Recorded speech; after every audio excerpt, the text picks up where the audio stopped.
Usually हमारी long term cars personal life से ज़्यादा हमारी प्रोफेशनल लाइफ का पार्ट होती हैं। घर से ऑफिस जाना, ऑफिस से घर जाना, शूट्स पे जाना, फ्राइडेज को कॉलीग्स के साथ बाहर चले जाना या फिर एट मैक्स वीकेंड्स पे किसी छोटी सी ट्रिप पे चले जाना। बट ये द किया कैरेंस क्लेविस, ये सिर्फ मेरी प्रोफेशनल लाइफ ही नहीं, मेरी पर्सनल लाइफ में कुछ ज़्यादा ही इन्वॉल्व थी। ये गाड़ी मेरे पास करीब 3.5 महीने से है, जिसमें मैं इसे 6000 से ज़्यादा किलोमीटर चला चुका हूँ। 3.5 में से पहले के 2 महीने डीजल मैनुअल थी और बचे 1.5 महीने में ये टर्बो पेट्रोल ऑटोमेटिक। सो आज मैं आपको इस गाड़ी के जो भी प्रोज एंड कॉन्स बताऊंगा वो सब मेरे ही लाइफ एक्सपीरियंसेस से निकले हैं। और अगर आप इस गाड़ी को खरीदना चाह रहे हैं या फिर आप जानना चाहते हैं कि लॉन्ग टर्म में ये किस तरीके से बिहेव करती है, तो आई रियली होप कि मेरे एक्सपीरियंसेस से आपको आपके सारे सवालों के जवाब मिल जाए। एक ट्रू फैमिली कार में 2 चीजें बहुत इंपॉर्टेंट है। एक उसके साथ आने वाली स्पेस और दूसरी उसके साथ मिलने वाला कंफर्ट। और आज जो मैं आपको स्टोरी सुनाने जा रहा हूँ वो इन्हीं दोनों चीज़ों की बात करती है। बात है नवंबर 1 वीक की। दोपहर के 3 बज रहे हैं, मैं जस्ट अपना लंच लेके बैठा हूँ और मुझे कॉल आता है, अंश तुम मामा बनने वाले हो, जल्दी मुंबई पहुँचो। मैं जस्ट कुछ घंटों पहले ही दिल्ली से वापस आया था। 3 दिन से वहाँ शूट कर रहा था। ना मैं सही से सोया था, ना मेरी बॉडी को रेस्ट मिला था और ना ही 3 दिन से मैंने ढंग से कुछ खाया था। आई वॉज एग्जॉस्टेड, बट उस समय ये सब थोड़ी सोचता। तो मैंने जल्दी से एक छोटा बैग पैक किया, मैं क्लैविस में बैठा और मैं निकल गया मुंबई के लिए। पुणे के खराब रास्ते, एक्सप्रेसवे के क्रैक्स और रिलेशंस और मुंबई का पीक आवर ट्रैफिक झेलने के बाद मैं हॉस्पिटल पहुंचा हूँ। And after some time I realised कि मैं थका हुआ फील नहीं कर रहा हूँ, मुझे कुछ भी फटीग फील नहीं हो रहा है, मेरे बैक में, शोल्डर्स में कहीं पर भी पेन नहीं हो रहा है। और ये सब हुआ है क्लैविस की कंफर्टेबल राइड क्वालिटी की वजह से। खराब रास्तों पर इसने मेरे मूवमेंट को लिमिट किया है, हाईवेज के एंडुलेशंस में इसने कैबिन को सेटल रखा है और अपने बड़े साइज और मैनुअल होने के बावजूद भी मुंबई के ट्रैफिक में से मैन्यूवर करना आसान था इसकी लाइट स्टीयरिंग और पंची इंजन की वजह से। उन कुछ दिनों में मैंने इस गाड़ी को मुंबई में बहुत चलाया, हॉस्पिटल से घर, घर से हॉस्पिटल, गिफ्ट शॉप्स और डिनर्स के लिए बाहर। लेकिन इन सब में मैं अकेला नहीं था, मेरे साथ मेरे पेरेंट्स, मेरे रिलेटिव्स और मेरे कजन्स भी थे। एट मेनी ओकेजन्स इस गाड़ी में मुझे इंक्लूड करके 7 लोग थे। आगे मैं और मेरे फादर, पीछे my mother, aunt and uncle और लास्ट रो में मेरे कजन्स। और उन सबको लेके मैंने मुंबई में बहुत ट्रैवल किया और उन सब में से किसी को भी इस गाड़ी में स्पेस की कमी नहीं लगी। Every single person including my cousins in the last row were comfortable. यहाँ पर लेग रूम अच्छा है, नी रूम अच्छा है, अंडर थाई सपोर्ट अच्छा है, हेडरूम की तो कमी ही नहीं है और 7 अडल्ट्स इस गाड़ी में कंफर्टेबली फिट आ गए। हाँ, मेरे कजन्स को लास्ट रो में थोड़ा सा क्रैम्प जरूर फील हुआ क्योंकि वो लोग थोड़े लंबे हैं, बट सिटी ड्राइव्स में मैं खुद इस गाड़ी के लास्ट रो में बैठा हूँ और मेरे लिए वहाँ पर स्पेस एडिक्वेट थी। तो अगर आपकी प्रायोरिटी फैमिली के लिए अच्छी स्पेस और अच्छा कंफर्ट है तो उन दोनों चीज़ों का ख्याल कैरेंस क्लेविस बड़ी अच्छी तरीके से रख लेगी। और इसके साथ साथ इस गाड़ी में सामान रखने की भी बहुत जगह है। मेरे इसी एक्सपीरियंस में इसकी बूट में लगेज और मेरी नीज के लिए गिफ्ट्स, कैबिन के अंदर सबके हैंडबैग्स, बड़े बड़े पानी के सिपर्स और नीज के लिए और गिफ्ट्स सब आराम से आ गया था। तो यहाँ पर अगर आपकी गाड़ी में सामान ज़्यादा है तो इसमें कोई इशू नहीं होगा। अब इस एक्सपीरियंस के करीब 2 हफ्ते बाद मैं और मेरे 3 दोस्त पुणे से चंद्रपुर करीब 900 किलोमीटर ड्राइव करके गए हैं कॉमन फ्रेंड की शादी अटेंड करने के लिए। हमारे पास ऑफिस में और भी गाड़ियाँ थीं, हमारी पर्सनल कार्स थीं, बट फिर भी हम क्लेविस को लेके गए इसकी स्पेस, इसके कंफर्ट और मोस्ट इम्पॉर्टेंटली डीजल इंजन की फ्यूल एफिशिएंसी की वजह से। पुणे के खराब रास्तों का ट्रैफिक और महाराष्ट्र के नॉन एग्जिस्टेंट, ब्रोकन और अंडर कंस्ट्रक्शन हाईवेज पे चलाने पर भी हमें 12 से 13 kmpl की फ्यूल एफिशिएंसी मिली है और इसकी राइड क्वालिटी खराब रास्तों पर कंफर्टेबल थी, साथ में हमें खर्चों की भी टेंशन नहीं हुई।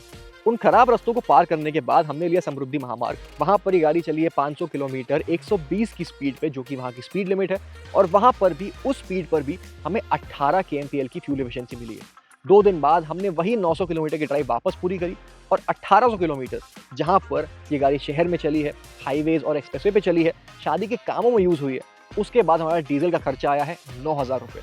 और उसमें भी वापस आने के बाद 200 किलोमीटर की रेंज बची हुई थी। ये गाड़ी अपने साइज़ के हिसाब से काफ़ी अच्छी फ्यूल एफिशिएंसी देती है, बट फुल लोड होने के बावजूद ये परफॉर्मेंस पे कॉम्प्रोमाइज़ नहीं आने देती। ये डीजल इंजन आपको किसी भी रास्ते पे चलने की पावर देता है और मुझे और मेरे दोस्तों को किसी भी पॉइंट पे अंडर पावर्ड फील नहीं हुआ। इसकी लो आरपीएम ड्राइवेबिलिटी भी काफ़ी अच्छी है। 7 kmph की स्पीड पे ये गाड़ी सेकंड गियर पे उठ जाती है यानी कि आपको ट्रैफिक में बार बार गियर्स को चेंज नहीं करना पड़ेगा।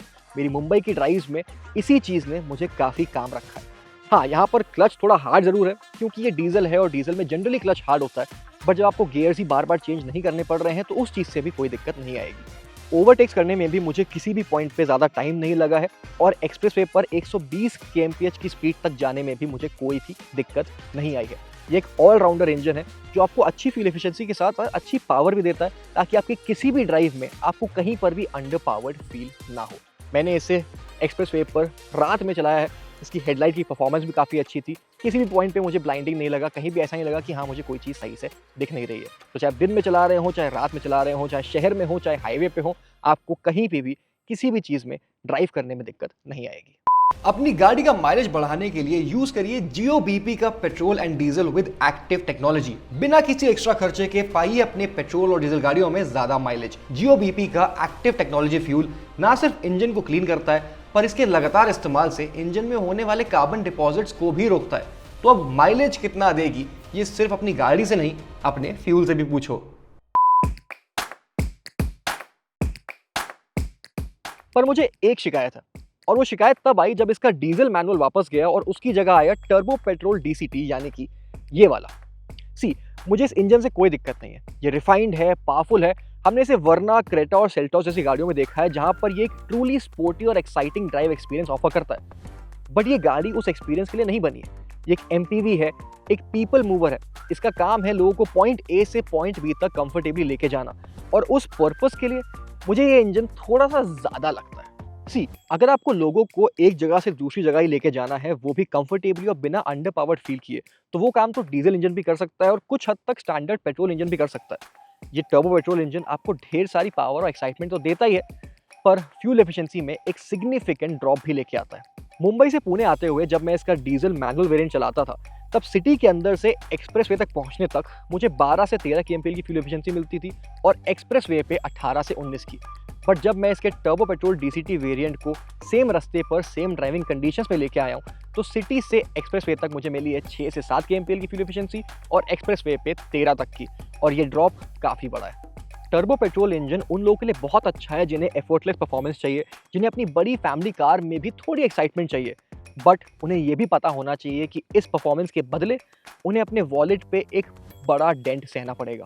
और इसके अलावा इसकी पावर ट्रेन से मुझे एक और शिकायत है, और वो है इसकी पावर ट्रेन्स का डिस्ट्रीब्यूशन।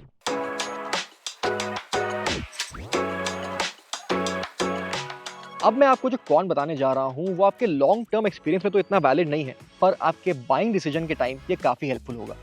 कैरेंस के टॉप वेरिएंट में सिर्फ और सिर्फ टर्बो पेट्रोल इंजन का ऑप्शन है, डीजल का नहीं। और यही नहीं, डीजल आपको 1 बिलो टॉप में मिलता है, बट सिर्फ मैनुअल के साथ, ऑटोमेटिक के साथ नहीं। तो अगर आपको अच्छी फ्यूल एफिशिएंसी के साथ ड्राइविंग कन्वीनियंस चाहिए, और वो भी कैरेंस के सारे फील गुड प्रीमियम फीचर्स के साथ, तो ये कॉम्बिनेशन यहाँ पर अवेलेबल है ही नहीं। But that is not the bigger problem, क्योंकि यहाँ पर टॉप स्पेक में डीजल नहीं आता है और आप फिर भी 1 बिलो टॉप ले लेते हैं जिसमें डीजल आता है, तो आपको कुछ फीचर्स पे मिस आउट करना पड़ेगा।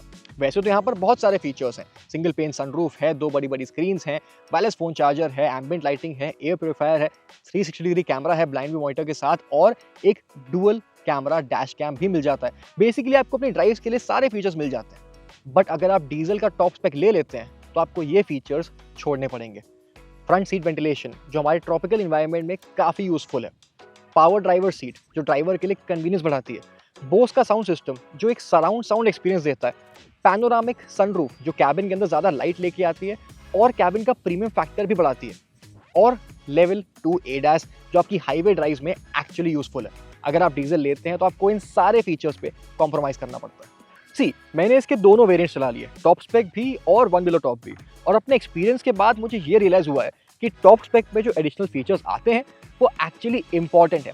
ये सारे फीचर्स एक प्रीमियम कार वाला फील देते हैं, और मेरी शिकायत ये है कि टॉप स्पेक वेरिएंट में भी डीजल इंजन आना चाहिए था, ताकि जो लोग डीजल प्रेफर करते हैं उन्हें सिर्फ और सिर्फ अपनी प्रेफरेंस की वजह से फील गुड फीचर्स पे और प्रीमियमनेस पे कॉम्प्रोमाइज़ ना करना पड़े।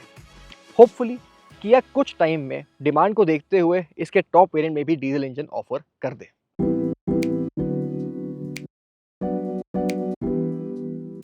इन सब के अलावा यहाँ पर और कोई भी मेजर कॉन नहीं बचता है। चाहे स्पेस हो, चाहे कंफर्ट, चाहे परफॉर्मेंस हो, चाहे फीचर्स, ये गाड़ी हर जगह अच्छे तरीके से ही परफॉर्म करती है।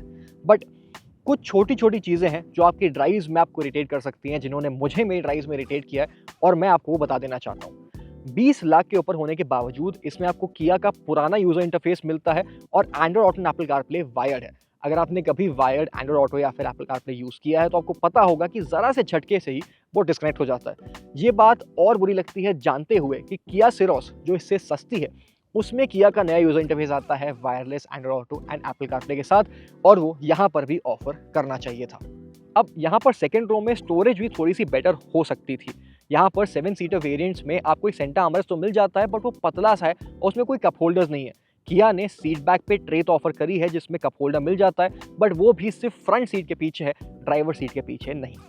लास्टली किया इसमें एक एयर प्योरीफायर ऑफर करता है which is actually a very useful feature, but उसकी प्लेसमेंट थोड़ी बेटर कर सकते थे। अगर उसे ड्राइवर सीट के पीछे से हटा के फ्रंट सेंटा आर्मरेस्ट के पीछे लगा देते जैसे कि अल्काज़ार में आता है, तो वहाँ पर स्पेस बन जाती। उस स्पेस में ड्राइवर सीट के पीछे भी एक ट्रे आ सकती थी कप होल्डर के साथ, जिससे स्टोरेज और प्रैक्टिकलिटी इंप्रूव हो जाती।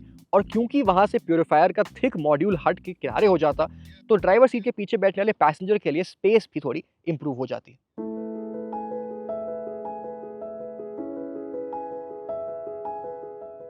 इन सब के अलावा मैंने अपने लॉन्ग टर्म एक्सपीरियंस में कोई भी और मेजर फ्लॉ नहीं देखा है।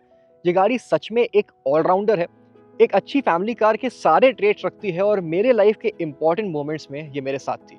सो अगर आपकी बड़ी फैमिली है, आपको एक पीपल मूवर चाहिए जो कंफर्टेबल हो, जिसकी परफॉर्मेंस अच्छी हो, उसकी फ्यूल एफिशिएंसी अच्छी हो और फीचर्स में भी कोई मेजर कॉम्प्रोमाइज ना हो, तो I would definitely recommend the Kia Carens Clavis. पर अगर आपको सिर्फ एक शॉफर ड्रिवन एक्सपीरियंस चाहिए तो वो आपको अल्काज़ार में भी मिल सकता है। वहाँ पर आपको स्पेस तो थोड़ी कम मिलेगी, बट एक शॉफर ड्रिवन एक्सपीरियंस के लिए आपको फीचर्स थोड़े ज़्यादा मिल जाते हैं। तो ये था किया कैरेंस क्लाविस का लॉन्ग टर्म रिव्यू। आपको इस गाड़ी के बारे में कुछ भी जानना हो हमसे कमेंट से पूछ सकते हैं, या फिर अगर आपको इसका ब्रोशर देखना हो, कलर ऑप्शंस देखने हो, या फिर इसके बारे में लेटेस्ट न्यूज़ पढ़नी हो, तो उसके लिए आप कार देखो की वेबसाइट भी जा सकते हैं, या फिर कार देखो का ऐप भी डाउनलोड कर सकते हैं। आपको सारी इन्फॉर्मेशन एक ही जगह पर मिल जाएगी। चलिए, अगर आपको किसी और गाड़ी का लॉन्ग टर्म रिव्यू देखना है, please let us know in the comments. मेरा नाम है अंश, आप देख रहे हैं कार देखो। Thank you so much for watching.